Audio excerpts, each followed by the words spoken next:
سیرت مصطفیٰ علیہ تحیت و ثنا کے باب میں ایک غیر معمولی اہمیت حاصل ہے۔ رمضان کی 17 تاریخ آپ کو معلوم ہونا چاہیے، اور کئی بار آپ کے سامنے یہ گفتگو تفصیل سے رکھ چکا ہوں کہ اعلان نبوت و رسالت کے بعد رسول کریم صلی اللہ علیہ وآلہ وسلم نے 13 سال تک مکے میں زندگی گزاری، اور یہ جو مکی زندگی تھی حضور اکرم صلی اللہ علیہ وسلم کی، یہ صعوبتوں سے بھری تھی، تکلیف سے بھری تھی، ظلم و جبر کے پہاڑ دشمنوں نے توڑ رکھے تھے، نماز پڑھنے پہ پابندی تھی۔ حضور اگر صحن کعبہ میں نماز پڑھتے تو ظالم بوجھڑیاں پھینک دیتے، کوڑے کرکٹ ڈال دیتے، راستے سے مصطفیٰ گزرتے تھے تو کوڑے پھینکے جاتے تھے، راستوں میں کانٹے بچھائے جاتے تھے، ان کے چاہنے والوں پر نہ جانے کون کون سا ظلم کیا گیا، اور ان کے چاہنے والوں نے کتنے کتنے بڑے بڑے ظلم سہے۔ یہ 13 سالہ مکی زندگی کی ایک تاریخ ہے، اور یہ سب لوگ جانتے ہیں، اور اگر جو نہیں جانتے تو آج کی نوجوان نسل کو سیرت کا اور تاریخ کا یہ باب، یہ چیپٹر ہمیشہ دل و دماغ میں رکھنا چاہیے۔ 13 سال تک مکی زندگی، ظلم و جبر چاروں طرف، حضور اکرم صلی اللہ علیہ وسلم پر بھی اور حضور کے چاہنے والوں پر گرم ریت پر لٹایا گیا، اور آپ کے چاہنے والوں کے سینے مبارکہ میں پتھر رکھے گئے، اور کہا گیا تمہیں دین مصطفیٰ چھوڑنا ہوگا۔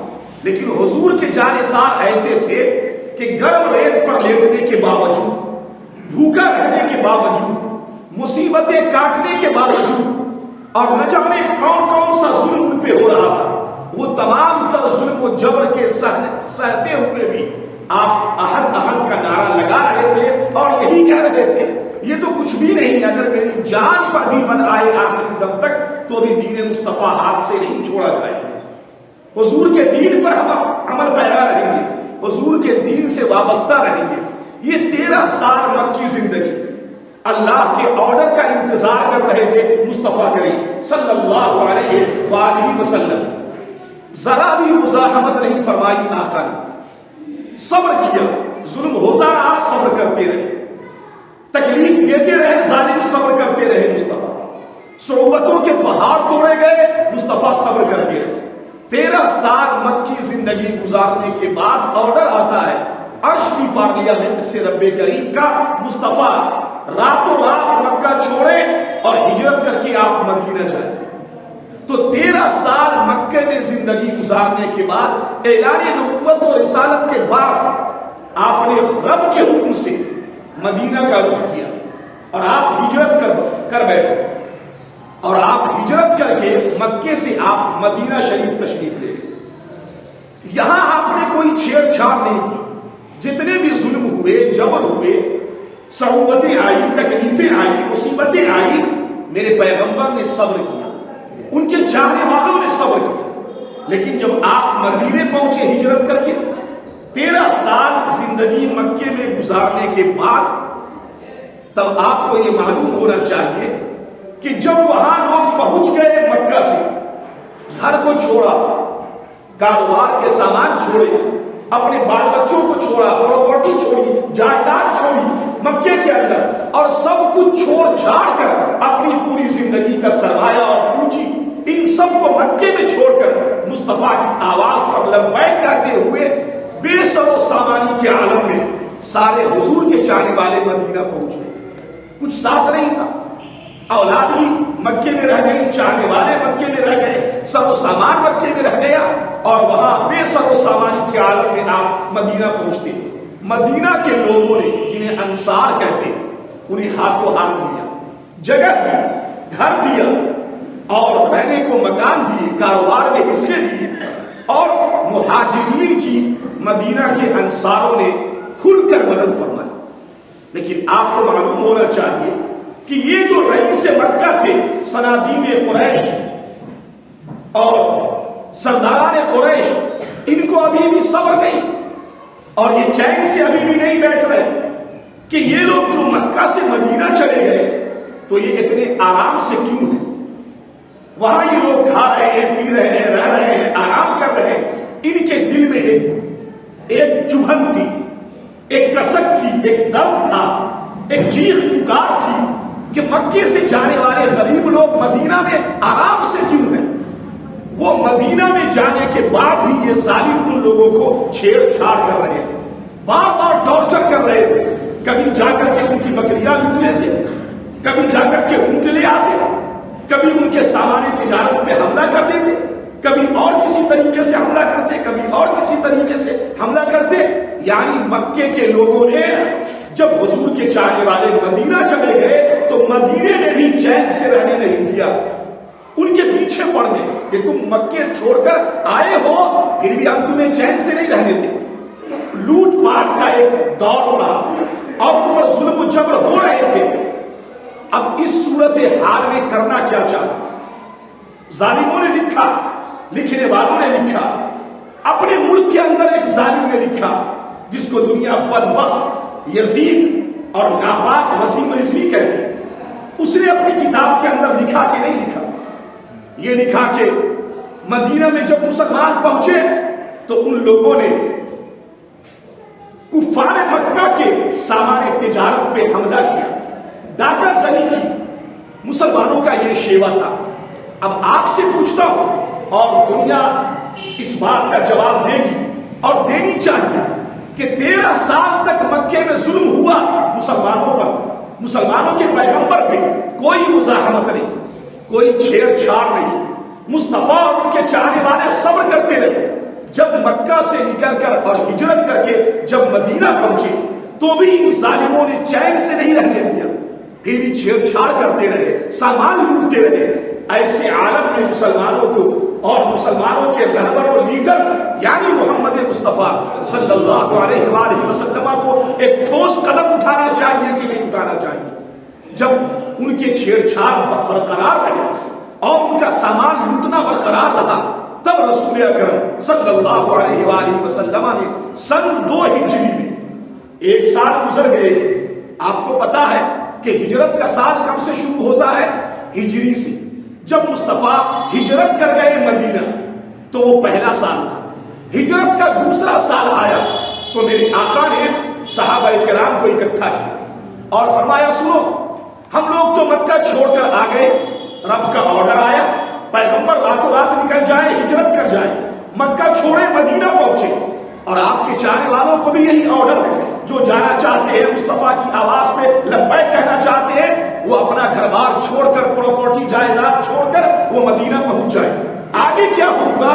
رب ان کا محافظ ہے، اللہ ان کا نگہبان ہے، ان کے پاس تو کچھ نہیں. جیسے ہم لوگ اپنا گھر بار چھوڑ کر اگر کہیں چلے جائیں تو کہاں رہیں گے، کیا ٹھکانہ ہوگا میرا؟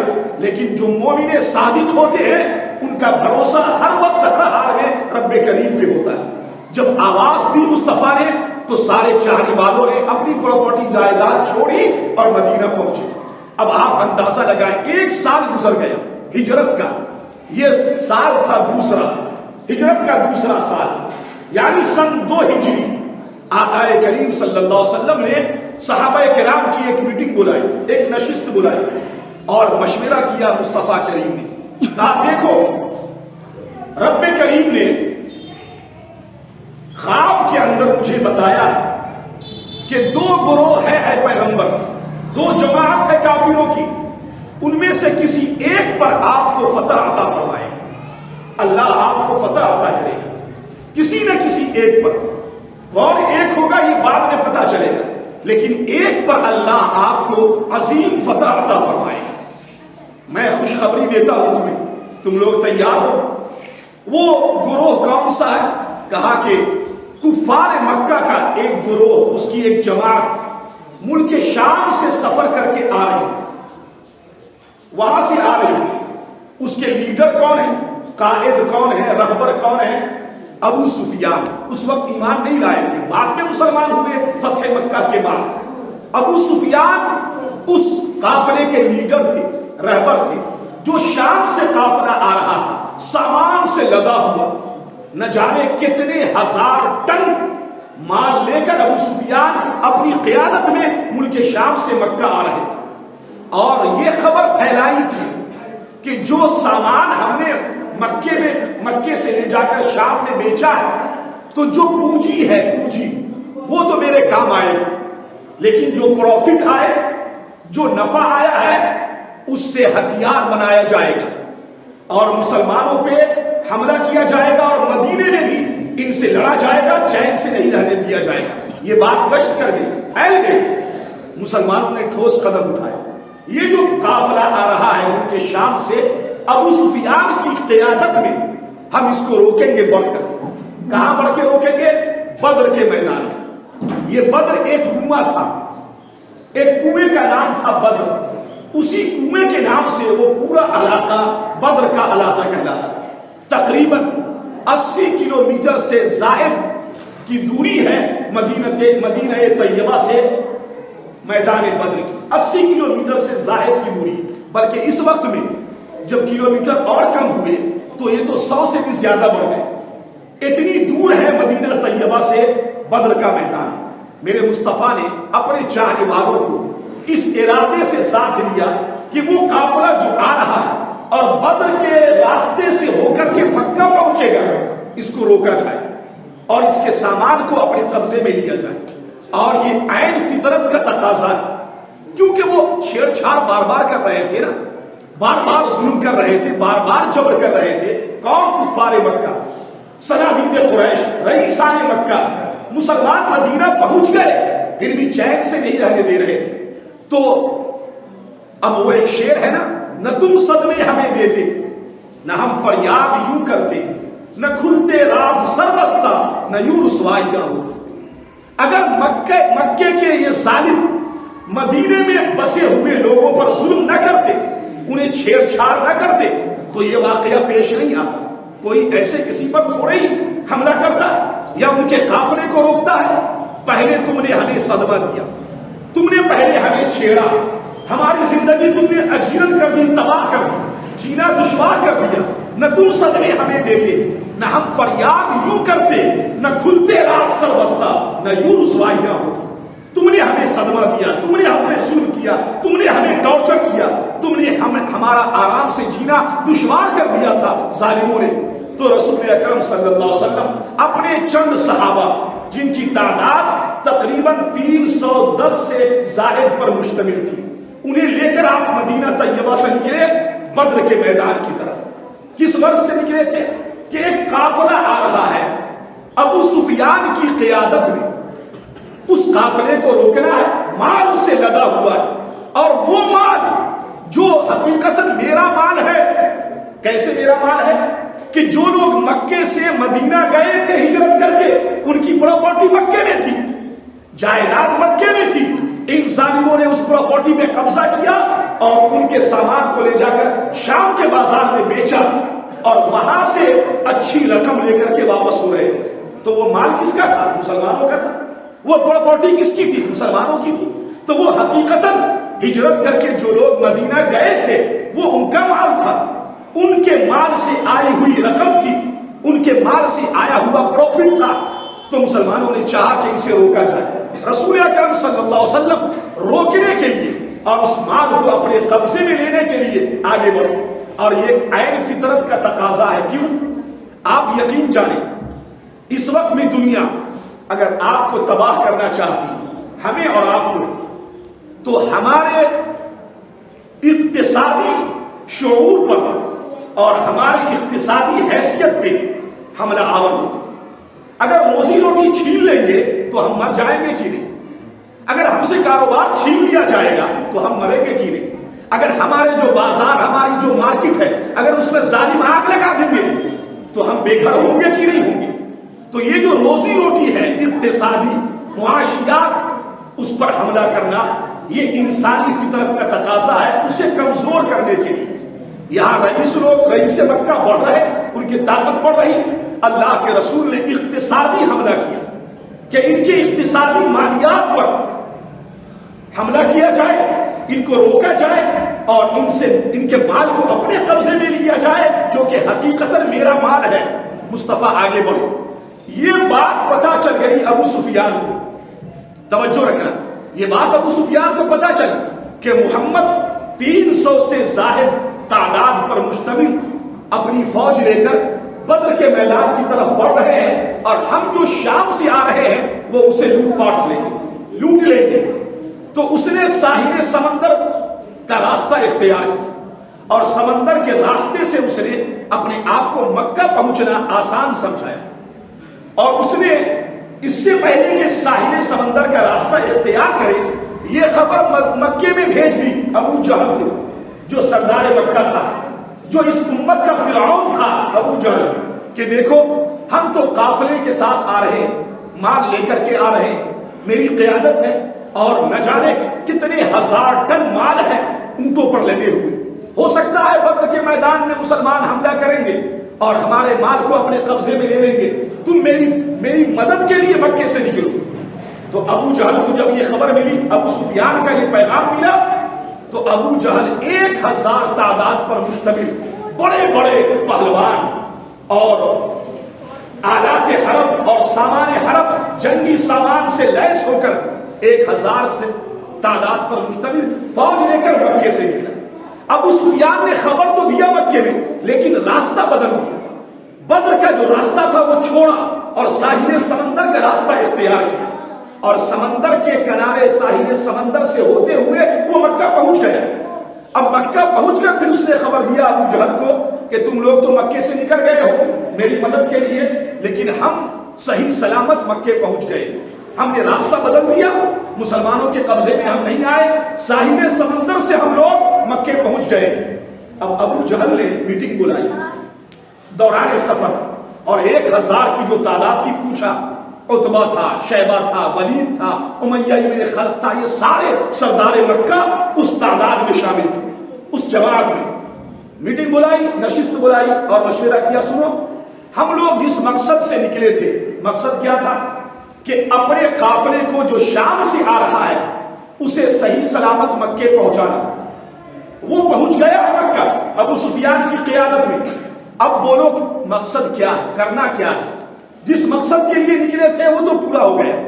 ابو سفیان مکہ پہنچ گئے, مسلمانوں کے ہاتھ نہیں آیا میرا مال, وہ پہنچ گئے مکہ. اب بولو کرنا کیا ہے؟ تو ان میں سے چند نے مشورہ دیا, اور اس میٹنگ میں شیطان سراقہ ابن مالک کی شکل میں آیا. سراقہ ابن مالک بڑی حیثیت کا مالک تھا, اس کا ایک روب تھا, دبدبہ تھا, سماج میں اس کی ایک شناخت تھی, پہچان تھی. سراقہ ابن مالک کی شکل میں آیا اس میٹنگ میں اور کہا, ارے تم اتنی تعداد میں ہو, جب نکل پڑے ہو تو نکلو. تمہیں جو خدشہ اندیشہ ہے جس قبیلے کا, جس بات کا, ہم اسے دیکھ لیں. جب تم نکل پڑے ہو مکے سے تو نکل گئے ہو تو نکل پڑو, اور مسلمانوں سے نبرد آزما ہو جاؤ, جنگ کے لیے تیار ہو جاؤ میدان کے اندر. یہ مشورہ کس نے دیا؟ شیطان نے. کس شکل میں آیا وہ؟ سراقہ ابن مالک کی شکل میں آیا. 10واں پارہ میں اللہ رب العزت نے اس کو بیان کیا, کہا ہم ہیں نا تمہارے ساتھ بدر کے میدان میں, اترو میدان جنگ میں. ابو جہل کے چند لوگوں نے, چھوکڑوں نے بھی یہی مشورہ دیا, نوجوان خون نے نہیں, جب نکلے ہیں تو اب جنگ ہوگی, مسلمانوں کو تباہ و برباد کر کے ہی لوٹیں گے. ہم 1000 کی تعداد ہے میری, اور آلات حرب ہے میرے پاس, اتنے گھوڑے ہیں, اتنے اونٹ ہیں, سامان ہے, مجھے کیا گھبرانا, چلو نکلو. ابو جہل سردار مکہ فرعون کو, اس امت کے فرعون کو جب یہ مشورہ دیا گیا اور اس کے سامنے جب یہ مشورہ آیا تو وہ بدر کے میدان کی طرف بڑھا. اب اللہ کے رسول کو خبر ملی کہ ابو جہل کی قیادت 1000 تعداد پر مشتمل اس کی قیادت میں ایک فوج آگے بڑھ رہی ہے. تو آپ نے پھر صحابہ کو اکٹھا کیا. دیکھیں کیا انداز ہے, مصطفیٰ بار بار مشورہ کر رہے ہیں. میں جو آپ سے کہتا ہوں ان تمام لوگوں سے جو باپ ہے یا جو بڑا بھائی ہے, خبردار اپنے گھروں میں کوئی بھی ڈکٹیٹرشپ نہیں کرنا. آج کل باپ لوگ جو ہوتے ہیں, بچے گھر میں بالغ ہو گئے, وہ کما رہے ہیں, لیکن پھر بھی باپ ڈکٹیٹرشپ کر رہا ہے. ہم باپ ہیں, ہم جو چاہیں گے, ہم نے تم کو پیدا کیا, تم کون ہوتا ہے میرے سامنے بولنے والا؟ نہیں, ہر کسی وہ بالغ ہو گیا ہے, عاقل ہے, تو اب وہ تمہارا وہ بیٹا ہے جس سے تمہیں مشورہ کرنا اپنے گھریلو معاملات میں لازم اور ضروری ہے. باپ کا ڈکٹیٹرشپ نہیں چلے گا, آپ کو مشورہ کرنا ہوگا. اللہ کے رسول سے بڑا عقل مند کون ہو سکتا ہے؟ لیکن مصطفیٰ بار بار ہر موڑ پہ مشورہ کرتے، اور مشورہ میں خیر ہے۔ اگر آپ ڈکٹیٹرشپ اختیار کر کے کوئی کام کر بیٹھیں گے تو گھر میں اختلاف آئے گا، گھر ٹوٹ پھوٹ ہوگا، تباہی بربادی آئے گی۔ اللہ کے رسول نے میٹنگ بلائی اور مشورہ کیا، اے انصار مکہ، اے مہاجرین، دیکھو ہم لوگ اس ارادے سے نکلے تھے، وہ قافلہ تو مکہ پہنچ گیا راستہ کاٹ کر کے، اب ایک فوج میرے سامنے آ رہی ہے وقت کے فرعون ابو جہل کی قیادت میں، کیا خیال ہے تمہارا؟ جنگ کرنا ہے؟ ہم تو جنگ کے ارادے سے نکلے نہیں ہیں مدینہ سے، ہم تو اس لیے نکلے ہیں تاکہ اس قافلے کو، جو قافلہ شام سے آ رہا ہے، اسے روکیں گے اور اس کے مال کو اپنے قبضے میں لیں گے، جو مال حقیقتاً میرا مال ہے ہم اسے اپنے قبضے، یہ مقصد تھا میرا، جنگ کے لیے ہم نہیں نکلے تھے۔ لیکن وہ قافلہ مکہ پہنچ گیا، اب یہ جو فوج سامنے ہے وہ جنگ کے لیے آ رہی ابو جہل کی قیادت میں، اب تمہارا کیا خیال ہے؟ ایک صحابی کھڑے ہوئے، تقریر کی، دوسرے صحابی کھڑے ہوئے، تقریر کی، تیسرے صحابی کھڑے ہوئے، تقریر کی۔ کیا صحابہ نے مشورہ، کیا جانساری ہے! واقعی حضور کے چاہنے والوں جیسا دنیا میں کسی بھی بادشاہ، لیڈر اور قائد کا کوئی چاہنے والا نہیں ہو سکتا۔ ہر چاہنے والوں نے اپنے لیڈر کو دھوکہ دیا ہوگا، لیکن محمد مصطفیٰ کے چاہنے والے وہ ہیں جنہوں نے بے سر و سامانی کے عالم میں بھی کبھی مصطفیٰ کریم کو دھوکہ نہیں دیا۔ کھڑے ہوئے ایک صحابی رسول حضرت مقداد اور کہا، یا رسول اللہ، آپ جو الگ الگ لوگوں سے مشورہ مانگ رہے ہیں، آقا، ان کی تقریر اپنی جگہ، ان کی تقریر اپنی جگہ، ان کا بھاشن اپنی جگہ، یہ سب ہے، یا رسول اللہ ہم تو وہ لوگ ہیں، موسیٰ کی قوم نہیں ہے۔ جس طرح موسیٰ کی قوم بنی اسرائیل نے، یہودیوں نے کہا تھا اپنے پیغمبر موسیٰ سے کہ تم جانو اور تمہارا رب جانے، تم جاؤ انت وربک فقاتلا انا ہاہنا قاعدون، اے موسیٰ تم جاؤ لڑنے اور تمہارا رب جائے، اور ہم کیا کریں گے؟ ہم بیٹھ کے من سلوا کھائیں گے، آرام سے توڑیں گے، ہم موسیٰ کی قوم نہیں ہیں۔ اگر آپ ہمیں یمن کی سرحد تک لے جانا چاہیں بے سر و سامانی کے عالم میں، تو ہم آخری دم تک آپ کے ساتھ جائیں گے، سمندر میں کودنے کو کہیں گے تو ہم کود کر جان دیں گے، ہم پیچھے پلٹنے والے نہیں ہیں۔ آپ فیصلہ لیں، کرنا کیا؟ جب حضور بار بار پوچھ رہے تھے، کیوں پوچھ رہے تھے معلوم ہے؟ رسول اللہ کی نگاہ دور تک تھی، کوئی کہنے والا کہہ دیتا کہ 313 کو لے کر نکل گئے، کٹوا دیتے، مروا دیتے مصطفیٰ، کوئی مشورہ نہیں، کوئی میٹنگ نہیں، اپنے ڈکٹیٹرشپ پر محمد مصطفیٰ نے سب کو آگ میں جھونک دیا۔ کوئی کہنے والا کہہ سکتا تھا، لیکن مصطفیٰ بار بار پوچھ رہے تھے، بولو تمہارا کیا کہنا ہے، جنگ کرنی ہے یا واپس جانا؟ تم کیا کہتے ہو، تم کیا کہتے ہو، تم کیا؟ اور حضور یہ بھی جاننا چاہ رہے تھے کہ حقیقت میں ان کے دل میں کیا ہے، کوئی زبردستی تو انہیں کھینچ کر میں مدینہ سے بدر کے میدان میں نہیں لے جا رہا ہوں، یہ کیا چاہتے ہیں؟ اس لیے اللہ کے رسول بار بار پوچھ رہے تھے اور صحابہ بار بار کھڑے ہو کر کہہ رہے تھے۔ حضرت سعد بن ابی وقاص کھڑے ہوئے، یا رسول اللہ اگر آپ کہیں گے سمندر کی لہروں میں کود جانے کو تو ہم یہ نہیں دیکھیں گے کہ سمندر کی لہر ہے، آپ کا آرڈر آئے گا تو ہم کود جائیں، ہم تو آپ کے چاہنے والے۔ حضور بار بار سن رہے تھے اور خوش ہو رہے تھے، دعائیں دے رہے تھے۔ جب دیکھا کہ نہیں سب تیار ہیں، ریڈی ہیں، میری آواز پہ لبیک کہہ رہے ہیں اور دل و جان قربان کرنے کو تیار ہے، تو مصطفیٰ بدر کے میدان کی طرف بڑھے۔ وہاں بڑھے، اب پورا تاریخی واقعہ ایک پروسیس ہے، وقت دامنگیر ہے، میں وہ بتا نہیں سکتا۔ یہ سال کون سا تھا؟ ہجری سن 2 ہجری، ہجرت کا دوسرا سال تھا جب آپ بدر کے میدان میں اترے۔ ایک طرف 1000 کا لشکر جراح، ابو جہل کی قیادت، امیہ بن خلف سردار مکہ، ولید ہے، عتبہ ہے، شیبہ ہے، یہ سب بڑے بڑے سردار مکہ تھے اس جنگ کے اندر اور آلات حرب سے لیس تھے، اور دوسری طرف مسلمان کی وہ تعداد جو 313 یا 314 پر مشتمل تھی، اور وہ بھی کتنے تھے وہ لوگ؟ بالکل قلیل، آلات حرب نہیں، گھوڑے تعداد میں نہیں، اونٹ تعداد میں نہیں، وہ تو جنگ کے لیے نکلے بھی نہیں تھے، لیکن اللہ رب العزت نے وعدہ دے رکھا تھا، اے پیغمبر آپ کی مدد آپ کا رب فرمائے گا اور آپ کو اللہ ایک عظیم فتح نصیب فرمائے گا، آپ کے چاہنے والوں کو ایک عظیم فتح ملنے والی۔ جب آمنے سامنے ہوئی فوج اس وقت کی ریت اور رواج کے حساب سے، تو سارے جب سامنے ہوئے تو اللہ رب العزت نے مسلمانوں کی اور اہل ایمان کی مدد کی خاطر ہزاروں کی تعداد میں فرشتے آسمان سے اتارے. قرآن کریم نے بیان کیا استستغیثون ربکم فاستجاب لکم انی ممدکم بألف من الملائکۃ مردفین. یاد کرو اے صاحب ایمان، تم کتنی تعداد میں تھے بدر کے میدان میں، اور تمہارے سامنے مقابل کی تعداد کیا تھی؟ کیا تمہارے پروردگار نے، تمہارے رب نے ہزارہ فرشتوں کے ذریعے تمہاری مدد کی کہ نہیں؟ اور فرشتے جب آئے تو شیطان تو ساتھ تھا نا ابو جہل کے. جب اس نے دیکھا ارے یہ تو آسمان سے فرشتے اتر رہے ہیں ان لوگوں کی مدد کے لیے اور وہ حملہ کر رہے ہیں، کفار دیکھ نہیں رہے، تو کیا ہوا؟ وہ بھاگنے لگے. تو ابو جہل نے پکارا، لوگوں نے پکارا، کفار مکہ نے، اے بھائی کہاں جا رہے ہو؟ کس کی شکل میں تھا وہ؟ سراقہ ابن مالک کی شکل میں، انسانی بھیس میں تھا. تو اس نے کیا کہا؟ 10واں پارہ میں اللہ نے فرمایا کہ جب شیطان اپنے الٹے پاؤں بھاگنے لگا جنگ بدر کے میدان سے، تو جب کفار مکہ نے اسے پکارا تو کیا کہا؟ انی ارا ما لا ترون، ہم تو وہ دیکھ رہے ہیں جو تم نہیں دیکھ رہے ہو. فرشتوں کا اترنا ہم دیکھ رہے ہیں، ان سے کون لڑے گا؟ اگر مسلمانوں سے لڑنا ہوتا تو ہم لڑ لیتے، یہ تو آسمان سے فرشتے ان کی مدد کے لیے آ رہے ہیں.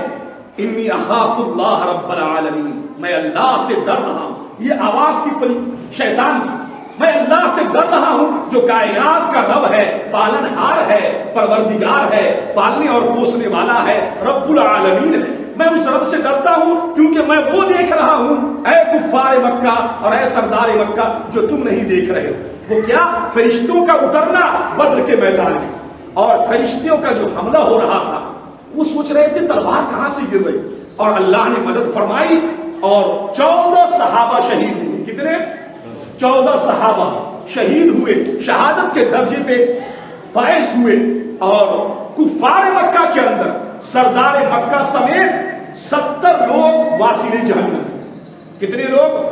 70 لوگ جنگ کے میدان میں، جنگ بدر میں کافروں کی طرف سے سرداروں کے ساتھ ساتھ مرنے والوں کی تعداد، واصل جہنم ہونے والوں کی تعداد 70 تھی. اور حضور کے چاہنے والوں جو شہادت کے درجے سے سرفراز ہوئے ان کی تعداد 14. وہ 14 لوگ حضور نے انہیں وہیں دفن کیا. آج بھی جو لوگ عمرے پہ جاتے، وہ جب بدر کے میدان میں جاتے ہیں تو شہدائے بدر کی قبریں آج بھی موجود ہیں، وہاں لوگ حاضری دیتے، ان کی زیارت کرتے. اور وہ کنواں جس کا اصل نام بدر تھا اور جس کی وجہ سے پورے علاقے کا نام بدر پڑا، وہ کنواں آج بھی جس کو مسلمانوں نے اپنے قبضے میں لیا. اور دیکھیں نا کیسے قبضے میں لیا. جنگ سے پہلے ایک صحابی نے کہا حضور یہ کنواں ہے، اس سے پہلے کہ کفار آئیں اس کنویں کو اپنے قبضے میں لے لیجیے کیونکہ پانی کی ضرورت پیش آ سکتی ہے. یہ دیکھیں یہ فکر ہے، یہ جنگ کا ایک طریقہ ہے کن کن چیزوں پر پہلے قبضہ کرنا. تو کیا حضور نے مشورہ نہیں مانا؟ نہیں، صحابہ نے مشورہ دیا، حضور نے مانا اور پہلے اس کنویں کو اپنے قبضے میں لیا کہ جنگ کے دوران یہ کنویں ہمیں کام آ سکتے. اس کنویں میں اللہ کے رسول صلی اللہ علیہ وسلم نے ان تمام 70 واصل جہنم کی لاش کو، کفاروں کی لاش کو اسی کنویں میں ڈالا اور 3 دن تک مصطفیٰ وہی قیام کیے رہے. اللہ نے عظیم فتح عطا فرمائی. قرآن نے کیا کہا؟ لِيُحِقَّ الْحَقَّ وَيُبْطِلَ الْبَاطِلَ وَلَوْ كَرِهَ الْمُجْرِمُونَ. یقیناً اللہ حق کو حق کر دکھائے گا اور باطل کو باطل دکھائے گا، اگرچہ مجرم ظالم، اگرچہ یہ کفار مکہ برا سمجھے تو سمجھتے رہے، لیکن اللہ حق کو واضح کر کے رہے. اور اللہ نے حق کو واضح کیا، حق کو فتح نصیب کی اور مسلمانوں کے اندر ایک خوشی کی لہر دوڑ گئی. حضور فتح کے بعد 3 دن بدر کے میدان میں ٹھہرے رہے اور تمام کفاروں کی لاش کو اٹھا کر کے اس کے اندر ڈالا. اس وقت مسلمانوں کی تعداد 3 حصوں میں بٹ گئی. جب کفار مکہ کو اور ان ظالموں کو، مشرکین مکہ کو شکست ہونے لگی تو سب الٹے پاؤں بھاگنے لگے جو بچے تھے. تو مسلمان 3 حصوں میں بٹ گئے. کون کون؟ ایک حصہ وہ تھا 313 میں سے جو بھاگتے ہوئے لوگوں کا پیچھا کر دوڑا کر، کہاں بھاگ رہا ہے، چھوڑیں گے نہیں تم کو. ایک گروہ ادھر بھاگے. دوسرا گروہ مسلمانوں کا وہ تھا جو مال غنیمت کو اکٹھا کرنے لگا، ان کے جو آلات حرب بچے تھے ان کو اکٹھا کرنے لگا. جو سامان ان کے تھے ان کو اکٹھا کرنے لگا، مال غنیمت کو۔ اور تیسرا گروہ مسلمانوں کا وہ تھا بدر کے میدان میں جو رسول اللہ کے ارد گرد کھڑا تھا اور اپنے چیف کی نگہبانی کر رہا تھا، اپنے رہبر کی ایک بہترین سیکورٹی، حضور کو گھیرے چاروں طرف سے، اپنے کمانڈر کو، اور رسول اللہ کی کمانڈری کتنی عظیم کمانڈری صلی اللہ علیہ وآلہ وسلم۔ یہ تین لوگ تھے، جب ان کو کھدیڑا، بھاگے جا رہے کفار مکہ شکست کے بعد، جب خوب دور تک کھدیڑا اور جب بھاگ گئے، مسلمان پلٹ گیا۔ مال غنیمت اٹھانے والے گروہ وہ آئے حضور کے سامنے کھڑے۔ اب اختلاف ہوا کہ یہ جو مال غنیمت بٹے گا یہ کون لے گا؟ وہ جو کھدیڑ رہے تھے مسلمان مومن صاحب ایمان ان کو ملے گا، یا جو مال غنیمت اٹھا کر لائے ہیں ان کو ملے گا، یا جو حضور کی سیکورٹی کے طور پہ حضور کی دیکھ بھال کر رہے تھے وہ گروہ لے گا؟ اختلاف ہو گئے، وہ کہے ہم لیں گے، وہ کہے ہم لیں گے، وہ کہے ہم لیں گے۔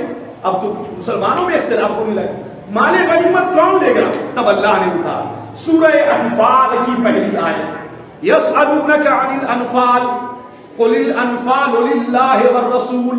اے پیغمبر، یہ لوگ بحث کر رہے ہیں، اختلاف کر بیٹھے کس بات پہ کہ مال غنیمت کوئی کہتا ہم لیں گے، کوئی کہتا ہم لیں گے، کوئی کہتا ہم لیں گے۔ آپ کہہ دیجئے یہ پورا کا پورا مال غنیمت یہ اللہ اور اس کے رسول کی ملکیت ہے، یہ رسول اللہ کی ملکیت ہے، تم میں سے کسی کا اس میں کوئی حق نہیں۔ اللہ کے رسول پہلے اپنے قبضے میں لیں گے اور پھر اس کے بعد مصطفیٰ جس کو جتنا چاہیں گے عطا کریں۔ قل الانفال للہ والرسول، آپ کہہ دیجئے یہ مال غنیمت یہ اللہ و رسول کی ملکیت ہے، پہلے یہ مصطفیٰ کے قبضے میں جائے گا، پھر مصطفیٰ جس کو جتنا چاہے عطا کرے۔ آقا نے لیا پانچواں حصہ، 5 جگہ بانٹا، ایک حصہ لیا مصطفیٰ نے، اور جتنے مال بچے سب کو برابر برابر تمام لوگوں کے درمیان اللہ کے رسول نے تقسیم فرمائی۔ اللہ تعالیٰ نے وہ عظیم فتح جنگ بدر کی شکل میں عطا فرمائی۔ یہ کون سا سال تھا؟ سال تھا ہجری اعتبار سے سن 2 ہجری، اور تاریخ تھی 17 رمضان المبارک جو کل کی تاریخ ہے، آنے والی تاریخ یعنی رمضان کی 17 تاریخ اللہ تعالیٰ نے مسلمانوں کو عظیم فتح عطا فرمائی۔ لکھنے والے لکھتے ہیں، بولنے والے بولتے ہیں، مسلمان حملہ کرنے گئے تھے، قافلے کو لوٹنے گئے تھے، پٹنے گئے تھے، ڈاکہ ڈالنے گئے تھے، نہیں، وہ تو گئے تھے اس لیے نکلے تھے، جنگ مقصد نہیں تھا کہ وہ مال جو میرا مال تھا جو ہم مکے میں چھوڑ کر آئے تھے، جس سے وہ پروفٹ لے کر آ رہے ہیں، ہم اسے اپنے قبضے میں لیں۔ لکھنے والوں نے کچھ بھی لکھا، اور یہ بھی کیوں کیا مصطفیٰ نے؟ اس لیے کیا کہ مکہ سے آنے کے بعد بھی کفار مکہ مسلمانوں کو مدینہ میں چین سے نہیں رہنے دے رہے، بار بار دھمکیاں دے رہے، اکھاڑ پھینکیں گے، تم چین سے ہو، آرام سے ہو، تم کو تباہ کر دیں گے، برباد کر دیں گے۔ یہ جو چھیڑ چھاڑ ہوتی رہی 1 سال تک، تب جا کر کے مسلمانوں نے یہ قدم اٹھایا کہ نہیں اب بہت ہو گیا۔ ایک تو 13 سال مکے میں ستایا، دوسرا جب مدینہ آ گئے تو 1 سال تک یہاں بھی چھیڑ چھاڑ کیا، تو نہ تم صدمے ہمیں دیتے، نہ ہم فریاد یوں کرتے، نہ کھلتے راز سر بستا، نہ یوں رسوائیاں ہوتے، نہ تم ہمیں چھیڑتے نہ ہم اس کے لیے تیار ہوتے۔ جب مال غنیمت بٹ گیا، اب جو لوگ قیدی آئے تھے، اب دیکھیے آخری بات سنیں، جو لوگ قیدی آئے، قیدی بن کر مسلمانوں کے قبضے میں آئے، جو کفار ان کی تعداد میں سے جو لوگ آئے، اب صحابہ کے درمیان حضور نے پھر مشورہ کیا، کیا رسول اللہ کے ساتھ بار بار مشورہ، میرے صحابہ کیا کہتے ہو ان لوگوں کے ساتھ کیا کیا جائے جو قیدی بن گئے، میرے قبضے میں آ گئے کفاروں کی تعداد میں سے؟ تو صدیق اکبر کھڑے ہوئے اور کہا یا رسول اللہ یہ سب اپنے قبیلے کے ہیں، خاندان کے، ہم لوگ تو مکے سے آئے ہیں نا، تو اپنے قبیلے کے بھی خاندان کے، یہ سب اپنے ہی لوگ ہیں، بھائی لوگ، حضور چھوڑ دیجئے، فدیہ لیجئے اور فدیہ لے کے چھوڑ دیجئے، چلو اتنا پیسہ دو تمہیں چھوڑ دیا جائے، چلو اتنی رقم دو تمہیں چھوڑ دیا جائے۔ یہ مشورہ کس نے دیا؟ ابو بکر صدیق رضی اللہ تعالیٰ عنہ۔ حضور نے کہا کہ عمر کیا تمہارا کوئی مشورہ ہے؟ تو عمر تو بڑے جلالی تھے، عمر تو کھڑے ہوئے کہ یا رسول اللہ یہ اپنے خاندان قبیلے کنبے کا ہے تو کہاں ہوں، یہ سب بڑا ظالم ہے، 13 سال تک مکے میں ستایا ہے ہم کو، نماز پڑھنا دشوار کر دیا سارے کعبہ میں، اور آپ کے راستے میں کانٹے بچھائے، آپ کی ذات پر کوڑے کرکٹ پھینکے، ان کو ہم چھوڑ دیں گے؟ آج جب میرے قبضے میں آئے ان سب کو بیچ چوراہے پہ رکھ کے گردن مار دی جائے، یہ میرا مشورہ ہے۔ حضور سوچے کہ عمر جلالی ہے، اس کا مشورہ تو ایسے ہی تیور والا آتا ہے. حضور مسکرائے اور کہا کہ ٹھیک ہے، جو مشورہ ابو بکر نے دیا ہے اسی پر عمل کرو. بڑے رحم دل تھے حضور. فرمایا چلو ٹھیک ہے عمر، تم تو جلال میں ہو، پتہ نہیں تیور میں ہو. جیسے آج لوگ کچھ بولتے ہیں بڑا تیور میں رہتا ہے، ارے اس کے ایمان کا یہ حصہ ہے. ایمان والا تو ہوتا ہی ہے تیور میں. مومن کہیں ڈھلمل ہوتا ہے؟ مومن کے ایمان میں تو وہ اپنے خاندان کا ہے تو کیا ہوگا، اپنے قبیلے کنبے کا مار کے ختم کرو اسے. یہ مشورہ حضرت عمر کا تھا. اللہ کے رسول نے حضرت صدیق اکبر کے مشورے پر عمل کیا اور کہا سنو، تم میں سے جو فدیہ دینا چاہے فدیہ دے، رقم دے اور چھٹکارا پائے، اور جس کے پاس دینے کو کچھ نہیں ہے تو وہ ہمارے صحابی میں سے وہ جو لکھنا نہیں جانتے ان کو لکھنا سکھائے اور چھٹکارا پائے. دیکھیں رسول اللہ نے علم کو کس قدر واضح کیا، ایجوکیشن کو کتنا ابھارا اور قوم کو کیسے للکارا. تو آپ کو پتا ہے اسی میں سے حضرت عباس تھے. اس وقت ایمان نہیں لائے تھے. حضور کے اپنے سگے چچا، یہ بھی قیدی بن کے آئے، حضور کے سامنے آئے تو کچھ لوگ صحابہ آئے انصار اور کچھ مہاجر. کہا حضور یہ آپ کے چچا ہیں عباس ہیں، چھوڑ دیجیے، ان سے فدیہ نہ لیجیے. حضور نے کہا نا چچا ہے تو کیا ہوگا، چلیے فدیہ دیجیے تب چھٹکارا پائیے. تو حضرت عباس نے کیا کہا، بھتیجے، اے بھتیجے محمد، تم جانتے ہو میرے پاس کہاں کچھ ہے، کچھ ہے کہ نہیں، ہم کیا دیں گے. تو حضور نے کہا اچھا کچھ نہیں ہے. اب وہ مال جو دے کر کے آئے ہیں مکے میں اپنی بیوی کو، وہ مال کہاں ہے. اب حفیظ جالندری کا اشعار سنیں. شاہ نامہ اسلام میں حفیظ جالندری نے کیا نقشہ کھینچا ہے بھتیجے اور چچا کی اس گفتگو کا نقشہ اشعار میں کھینچا. وہ واقعہ کیا تھا، حضرت عباس جب آ رہے تھے مکہ سے، فوج میں آ رہے تھے وہاں سے، تو اپنی بیوی کے پاس گئے اور جا کر کے کہا کہ سنو یہ مال ہے اتنا، ہم جا رہے ہیں جنگ پہ، یہ مال اپنے پاس رکھو، اگر ہم جنگ سے واپس آ گئے تو بہت بہتر، اور اگر نہیں آئے تو اس کو فلاں فلاں جگہ خرچ کر دینا. عباس مال دے کر آئے تھے، کس کو، اپنی بیوی کو.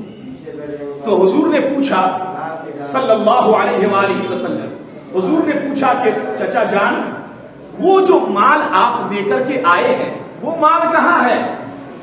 اب حضرت عباس پہ تو راشا طاری ہوا کہ ارے ہم جب مکے سے چلے تھے تو ہم تھے اور میری بیوی تھی، مال اپنی بیوی کو ہم نے دیا، یہ خبر ان کو کیسے پتا چلا، ان کو یہ خبر کیسے معلوم ہوئی، ان کو کیسے معلوم کہ یہ مال ہم نے اپنی بیوی کو دیا. تو حفیظ جالندری نے کیا اشعار کہا، یہ سن کر حضرت عباس پہ راشا ہوا طاری، محمد تو رکھتا ہے دلوں کی بھی خبرداری. یقین آیا مسلمان نیک وقت پہچان جاتے ہیں، محمد آدمی کے دل کی باتیں جان جاتے ہیں. محمد آدمی کے دل کی باتیں، لوگ کہتے ہیں حضور کو خبر نہیں، ارے مکے میں چلے تھے، بیوی کو مان دیا تھا حضور کے چچا حضرت عباس نے، تو حضرت عباس نے وہ مال وہاں دیا.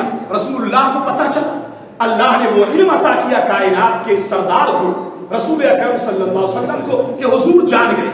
اب معلوم ہے آپ کو، تو فدیہ منگایا، فدیہ لیا، حضور نے اپنے چچا سے چھوڑا. اب آپ کو ایک بات بتا دیں، فدیہ لے کر کے چھوڑنے کا مشورہ کس کا تھا، بولو، صدیق اکبر کا. اور گردن مار دو، یہ مشورہ کس کا تھا، حضرت عمر کا. قرآن میں آیت اتری، ما کان لنبی ان یکون له اسرى حتى یسخن فی الارض تریدون عرض الدنیا واللہ یرید الآخرہ. اے نبی آپ کی یہ شان نہیں ہے کہ آپ کے قبیلے کنبے خاندان کے ہیں تو کیا ہوا، آپ نے فدیہ لے کر چھوڑا. ان کو کیوں چھوڑا آپ نے، آپ کے یار غار نے، آپ کے جو عظیم صحابی ابو بکر نے جو مشورہ دیا آپ نے اس پر عمل کیوں کیا، جو مشورہ عمر نے دیا تھا اس پر عمل کیوں نہیں کیا. آپ کو ان کی گردن مار دینی چاہیے، کیوں چھوڑا آپ نے. آپ دنیا کا مال چاہتے ہیں، یہ قرآن کا جملہ، تو یریدون عرض الدنیا، آپ کے چاہنے والے اے نبی کیا دنیا کا مال چاہتے ہیں، واللہ یرید الآخرہ، اور اللہ تو آخرت چاہتا ہے کہ تمہاری آخرت بہتر. یہ مال لے کر کیوں چھوڑا. اب یہاں لوگ کتنی حکمت بھری باتیں، پیاری پیاری میٹھی میٹھی، نہیں، جب کفر کی بات ہو، اسلام کی باتیں ہو، تو بات تلوار کی نوک پر کی جائے.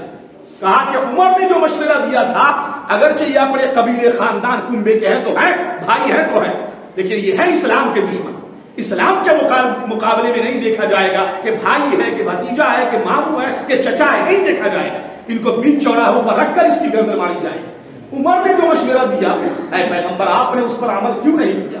آپ کو یہ بات اچھی نہیں کہ آپ فدیہ دے کر کے ظالموں کو چھوڑ دیں؟ نہیں, ہرگز نہیں.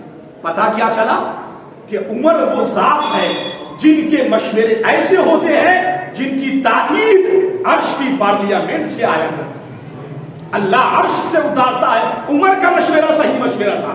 آپ کو ان ظالموں کو مار دینا چاہیے اگرچہ آپ کے چچا تھے, آپ کے قبیلے خاندان کے بھائی تھے, فدیہ لے کے کیوں چھوڑا؟ یہ ہے اسلام کی تعریف. لوگ آج بڑی چکنی چوپڑی حکمت بڑی باتیں کرتے ہیں. اپنی باتیں اپنے دامن میں رکھو.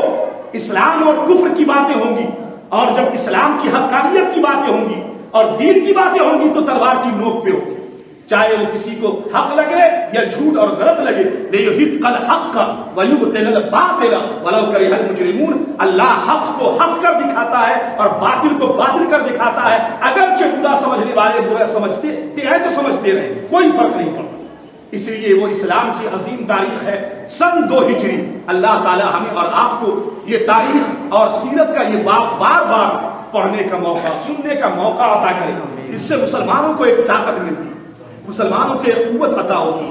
اور پھر یہ تفصیلی واقعہ بھی ہم آپ کو بیان کریں گے. یہ بات میں نے بیان کی کہ جنگ بدر کے واقع ہونے کا سبب کیا تھا, جنگ بدر کیوں واقع ہوئی, وجہ کیا تھی, کاز کیا تھا, مسلمان اصل میں چاہ کیا رہے تھے. میں نے وہ وجہ آپ کے سامنے بیان کی جو وجہ دشمن نہیں بتا کر توڑ مروڑ کر تاریخ آج دنیا کے سامنے پیش کر رہے ہیں. ایسے ایسے ظالم رائٹر, لیکھک اور اسپیکر, اسپیچ دینے والے وہ بول رہے ہیں کہ جنگ بدر میں مسلمانوں نے حملہ کیا, لوٹ پاٹ کیا, یہ مسلمان ڈاکو لوگ تھے. نہیں, تمہیں اصل میں اس کی علت, اس کا کاز, اس کی وجہ پتا نہیں ہے کہ مسلمان کیوں ایسا قدم اٹھائے اور اس قافلے کو روکنے کے لیے مدینہ سے 80 کلومیٹر سے زائد دوری کا سفر کیوں طے کیا. اس لیے کہ 13 سال مکے میں طواف کیا, 1 سال مدینے میں گزرا تو بھی چھیڑ چھاڑ بند نہیں کیا, بار بار دھمکیاں دیتے رہے. تو نہ تم صدمے ہمیں دیتے, نہ ہم فریاد یوں کرتے, نہ کھلتے راز سر بستہ, نہ یوں رسوائیاں ہوتی.